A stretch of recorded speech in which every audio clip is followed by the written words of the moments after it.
I would say there's certain similarities between what our design intent was with the building and Rosewood. We almost exclusively focus on residential design. It's really trying to combine classic and modern. Being from Denmark, from the old world, my dad was born in 1917, so I was raised with the old school values. When you do something of high quality, it's no longer about taste. I think we can all agree on what is a quality-made product. So we think a lot about whatever we do, we want it to be there forever.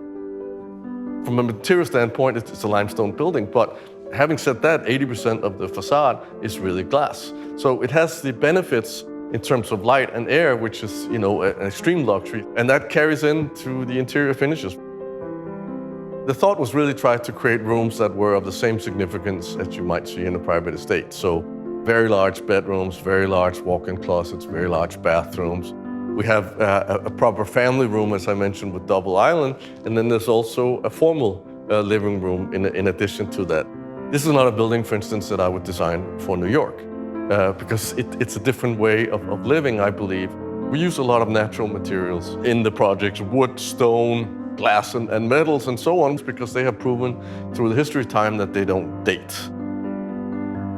We went to Greece and selected all the stones for this project to make sure that it had the aesthetic and the durability to withstand the usage and be strong enough to do what we need to do here. When you come out of the elevator into the condominiums, you will see that we have vast stone floors in the entry foyer. We have carved stone vanities in the bathrooms, including the powder room. We have a massive freestanding cast iron top that is really sort of a sculptural element. So a lot of the thinking about the materiality, both from a sort of timelessness and also from a durability standpoint, has been included both on the inside and the outside of the building. The level of detail in the design execution that we're bringing to the table is very different. It will really be a unique experience for people in Beverly Hills because they haven't really seen that before.